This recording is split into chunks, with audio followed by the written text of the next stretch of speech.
Eu queria ouvir primeiro, queria começar com você, Louri, sobre essa justificativa que Donald Trump usa para tarifar os países, a justificativa de trabalho forçado. Qual a veracidade que existe nessa justificativa e, a partir daí, existe um caminho para negociação dessas tarifas?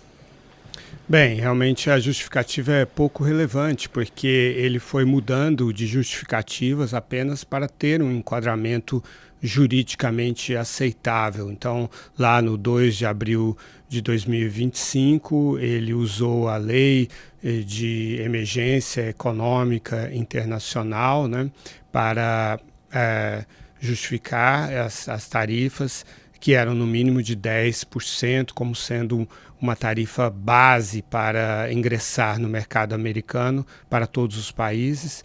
E a Suprema Corte derrubou isso em janeiro deste ano. Aí, no dia 24 de fevereiro, o USTR trouxe, então, a seção 122, de balanço de pagamentos, de balança comercial desfavorável, como sendo uma ameaça à segurança nacional, e também de 10%, só que tem validade só de 150 dias, porque sem consultar o Congresso, de acordo com a lei. Então, o USTR preparou na seção 301, que aí é mais permanente, mais sólida, veio a investigação, teve audiências, teve participações de muita gente, de muitas empresas e setores, e finalmente entra em vigor exatamente quando expirava o prazo de 150 dias para a seção 122. O que não é negociável, porque é aquilo que o Trump pretende como sendo a base realmente, os 10% como sendo o mínimo para ingressar no mercado americano. Agora, o que é notável é que existem diferenciações muito importantes aí. Tem o grupo de 54 economias que ficaram com a tarifa de 12,5%, né? As outras, de um total de 86 economias, ou seja, as outras 42 economias ficaram com uma tarifa de 10%.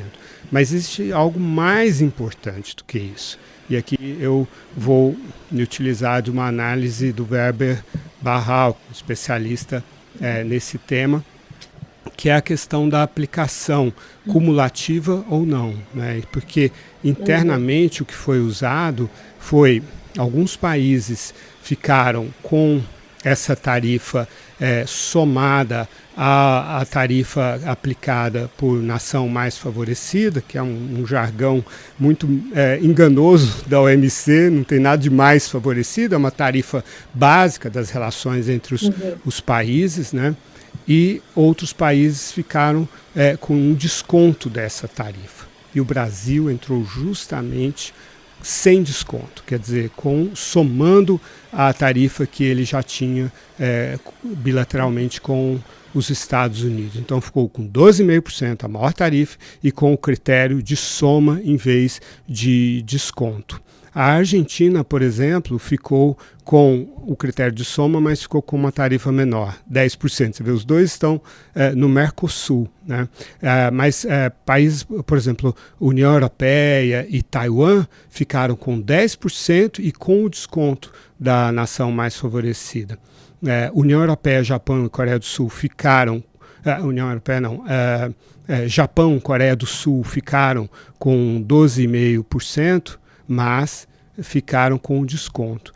Então, o Brasil é o pior caso possível. E aí acaba afetando muito alguns setores. Por exemplo, quando você pega Bangladesh, que ficou com uma situação muito melhor do que a do Brasil, concorre com o Brasil em têxteis, em calçados. Então, se você vai desdobrando isso em setores e comparando com outros países com os quais o Brasil compete diretamente, sobretudo no Sudeste Asiático, a gente vai vendo que realmente a gente perdeu muito em termos de vantagem competitiva. No que diz respeito ao critério do 2,5% a 10% ou 10%, fica claro no texto do USTR que é porque aqueles países que têm compromissos, né, de proibir a entrada de produtos que envolvem trabalho forçado ficaram com 10% e os que não têm ficaram com 12,5%. O Brasil afirma que tem muitos compromissos nessa área também.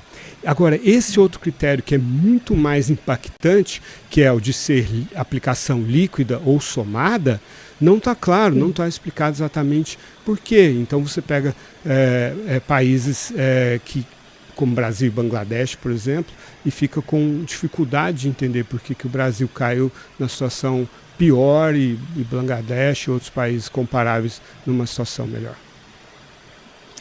Falta uma transparência nessa decisão, né? Nos